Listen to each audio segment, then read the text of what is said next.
On m'entend, ça va? Donc, Paul, tu as... C'est pas la peine du micro, alors. Oui.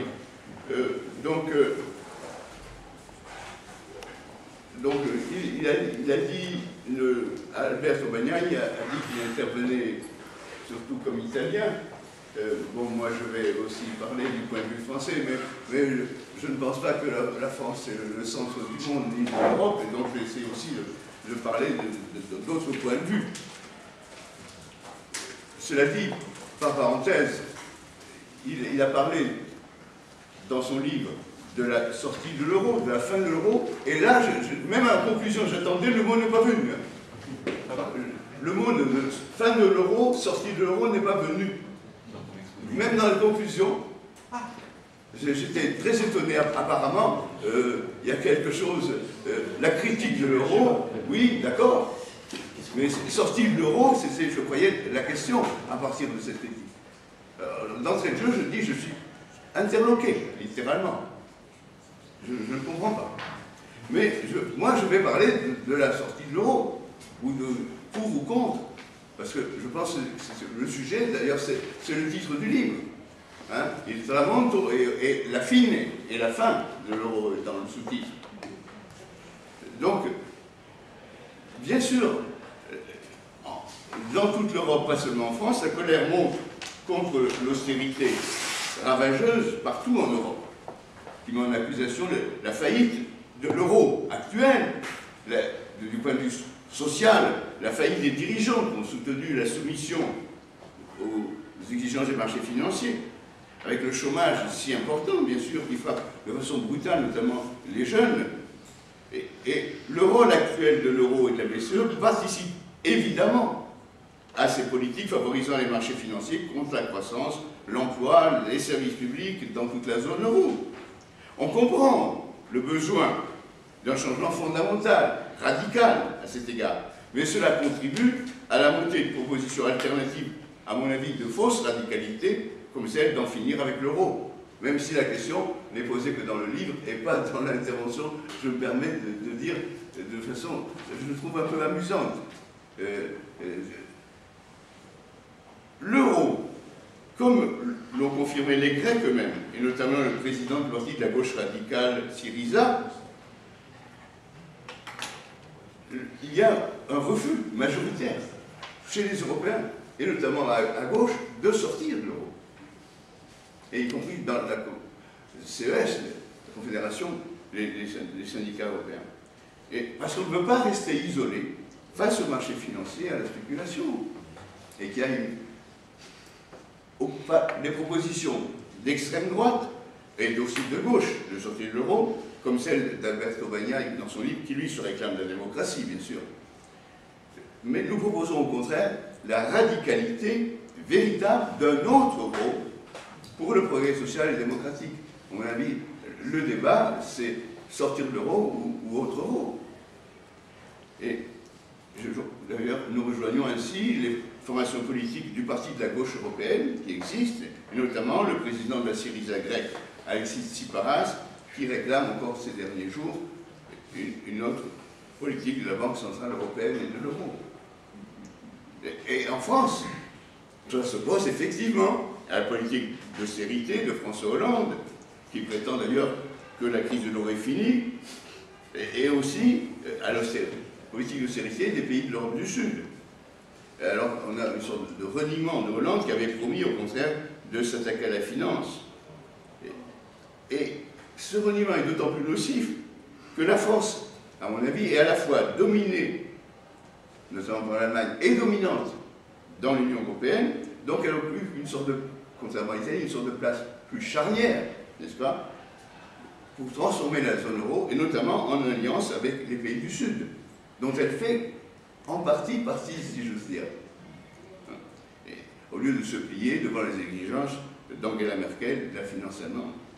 Mais agiter l'idée de sortir de l'euro revient surtout, selon moi, à fuir. Fuir. Courage, fuyant. Comme on dit, fuir devant les luttes décisives et convergentes nécessaires pour une toute autre utilisation de l'euro et de la Banque centrale européenne, comme le réclame le président président du parti de gauche grec radical. Et Alberto Bagnai, dans son livre Il tramonto dell'euro de 2012, pose même la question, il est en avance sur aujourd'hui, il posait la question de l'éventuelle sortie de l'euro réalisée avant l'apparition de son livre. Mais il pensait que ce n'était pas possible. Mais néanmoins, l'euro reste bien en place en 2014, et on attend encore aujourd'hui qu'il pose la question de la sortie pour qu'on en discute dans le futur. En réalité, sortir de l'euro, à mon avis, largement une illusion démagogique et simpliste. Et sinon, ce serait nocif et dangereux pour plusieurs raisons importantes dont il faudra qu'on puisse discuter, à mon avis. Ainsi, la question a été posée de savoir si le retour de l'euro aux monnaies nationales ne pourrait pas entraîner un renchérissement des dettes publiques, que certains ont même pu déjà évaluer pour les dettes publiques françaises détenues hors de France à 25%. Bien sûr, on oppose à cette augmentation éventuelle la fameuse lex monetae, que plusieurs auteurs avancent dans les débats en France, et d'ailleurs qui est aussi évoquée par Alberto Bagnai, il n'en a pas parlé, la lex monetae, selon laquelle il y a le droit d'un pays souverain à libeller les emprunts en la monnaie nationale. Mais, ce faisant, on néglige le jeu des rapports de force économiques sur les marchés, et au-delà du droit, pour ne pas parler des recours éventuels devant les tribunaux étrangers, mis en avant par certains juristes, comme en France, Hubert de Vauplan. C'est une question importante, et les détenteurs de dettes publiques conclues en euros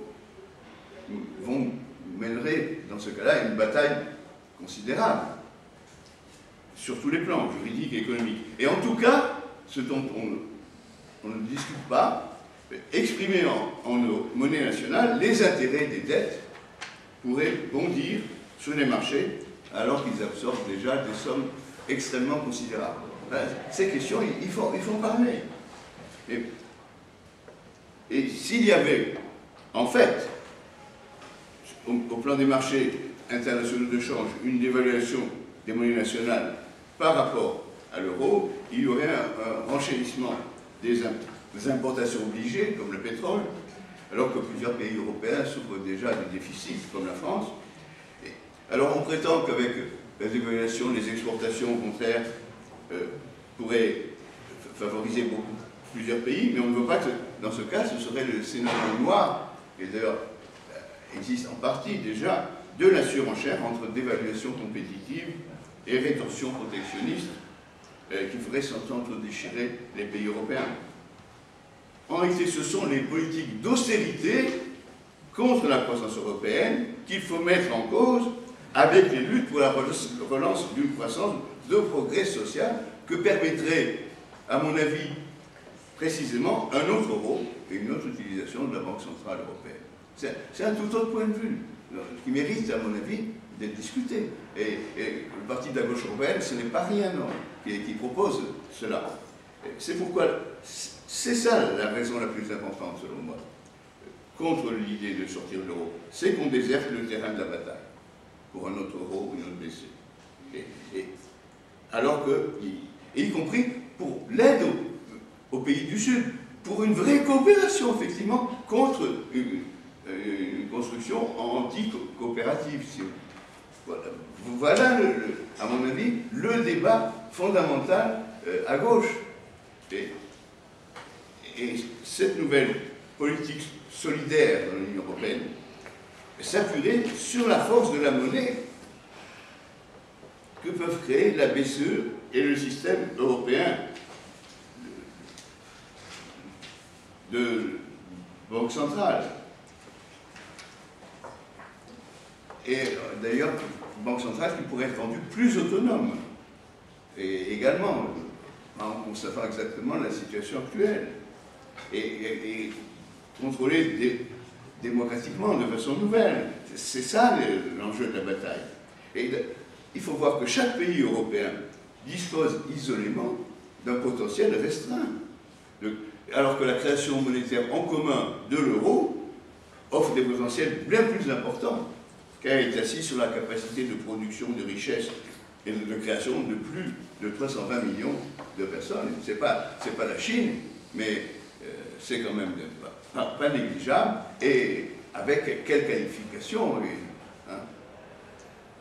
Donc, il faut s'appuyer sur l'échec, effectivement. Je converge avec les critiques, bien sûr, mais la question c'est que faire, comme disait l'autre. Critiquer, oui, mais que faire?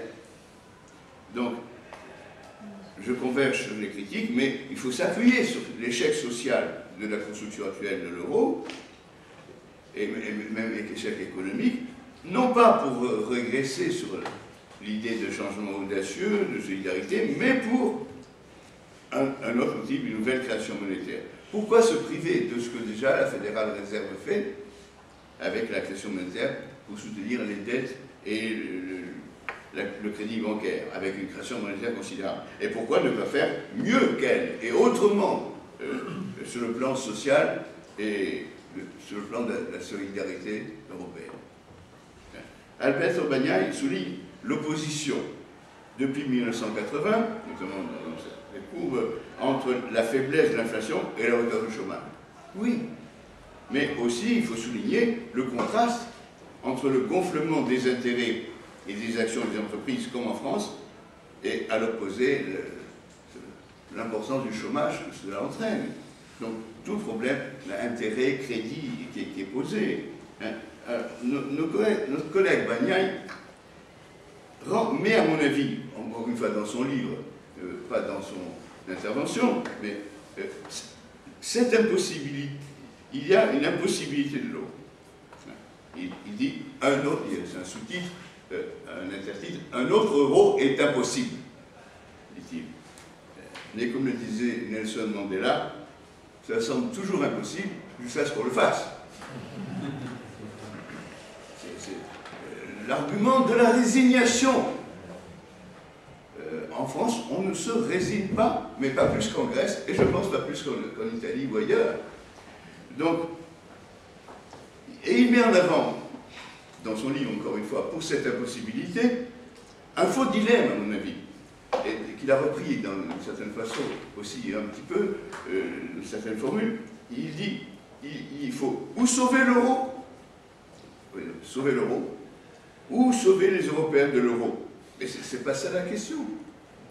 On veut changer l'euro, c'est pas sauver l'euro. Hein? C'est autre chose, c'est pas la question. Il est question d'un autre euro, précisément, pour contribuer à sauver les Européens de l'austérité ravageuse, du chômage massif durable, d'une construction politique, culturelle, morale, non coopérative, au détriment de ce que veulent les peuples européens. Et je converge avec les syndicats européens et la Confédération européenne des syndicats qui a pris position, y compris sur notre euro, proche de ce que je dis. Donc, pour résumer, deux grands axes, je ne vois pas combien. 5. Eh bien, nous allons essayer de le faire. Donc, deux grands axes pour un autre euro et une autre BCE de coopération et de démocratie pour le progrès social dans la zone euro. Le premier axe concerne les dettes publiques. À partir de la protestation contre le sabordage, notamment des services publics, on peut exiger que la BCE, au-delà des soutiens aux dettes qu'elle a été obligée de faire, elle finance directement un très grand essor de services publics en coopération en Europe. Et pour cela, chaque pays émettrait un montant à définir de type de dette publique, mais affecté socialement pour le développement des services publics, et racheté par la BCE. Et l'argent serait attribué à un fonds social, solidaire et écologique de développement des services publics européens, gérés démocratiquement. Et par parenthèse, je ne développe pas sur ce type de gestion possible, parce que cette proposition a été développée en France. Elle a été proposée par le parti de la gauche européenne, ce fonds social européen. et également dans le front de gauche en France. Et alors, évidemment, il faut voir que déjà la Banque centrale européenne a été contrainte, malgré ses dogmes, à racheter les devises européennes, quoique de façon socialement non ciblée, ça ne correspond pas à ce thème. Mais et en septembre 2012, Mario Draghi a dû déclarer que la BCE se porterait acquéreur de dettes souveraines de manière illimitée. Et au début de 2014, d'ailleurs, l'Espagne, l'Italie, la Grèce se financent sur des marchés à des taux considérés comme plus acceptables ou soutenables qu'avant, en ce moment. Et, donc, le deuxième axe concerne le crédit bancaire. Donc, il s'agit pour l'emploi, pour les salaires, d'agir contre le rationnement du crédit, notamment pour les PME, les petites et moyennes entreprises. Il faut que la BCE refinance les crédits bancaires à long terme nouveaux. Pour les investissements matériels et de recherche des entreprises, les taux d'intérêt des refinancements seraient très abaissés, au-dessous du taux de refinancement actuel, hein, à 0%, et même au-dessous de 0%, c'est-à-dire avec des réductions des remboursements, pour que, en plus, ce soit ciblé, c'est-à-dire des taux d'autant abaissés que ces investissements programment plus d'emplois, plus de formation, et dont la réalisation serait vérifiée. Et ces taux très abaissés et affectés, ainsi qu'un fonds contre les risques de remboursement, seraient accompagnés de contrôles publics nouveaux des banques, voire de certaines nationalisations qui ont déjà été un peu poussées dans la crise. Et tout cela doit permettre qu'il y ait effectivement des crédits à bas taux et sélectifs des banques, y compris avec des contrôles publics nouveaux contre leurs profits excessifs, contre la spéculation, questions qui sont posées dans la réalité et dont il faut discuter. Donc, tout cela demande bien sûr des rassemblements et des luttes, des mobilisations politiques et idéologiques, comme j'essaie de le faire maintenant, syndicales, sociales, etc. Enfin, là, c'est notre piste pour finir. Je m'approche de la fin. Donc, il faut bien voir qu'il n'y a pas que l'euro. Sur le terrain mondial, si l'on supprime l'euro, puisque c'est la question dont je crois que nous allons discuter, il ne resterait plus que le dollar comme monnaie de réserve internationale. C'est faire la part belle au dollar. Et son hégémonie mondiale serait considérablement renforcée, alors que le dollar permet déjà aux États-Unis de financer leur domination économique, culturelle, militaire, etc. Et la Chine, la Russie, les pays latino-américains veulent s'émanciper de cette domination par la promotion d'une monnaie commune mondiale à partir des droits de tirage spéciaux du FMI. D'ailleurs, proposition que nous avions déjà faite en France dans le programme du Front de gauche et des travaux que j'ai fait moi depuis très longtemps là-dessus, sur cette monnaie commune mondiale à partir des droits de tirage spéciaux depuis une conférence à New Delhi depuis 1983. Hein, nous battons sur cette idée-là. Elle a été reprise par la Chine, la Russie, les pays latino-américains. Donc, ça permettrait, l'appui sur l'euro, une autre négociation mondiale pour une autre monnaie de réserve internationale, pour un autre FMI démocratisé et contre le dominateur commun américain, et quand même qui existe quand on parle de l'Europe, on ne peut pas oublier, et de l'Europe actuelle, le rôle des États-Unis est quand même pas négligeable. Et donc, à l'opposé de la disparition de l'euro, un autre euro permettrait non seulement donc ce progrès social, une croissance de progrès social en Europe, mais aussi un changement fondamental au niveau économique et social dans le monde. Je vous remercie. Merci.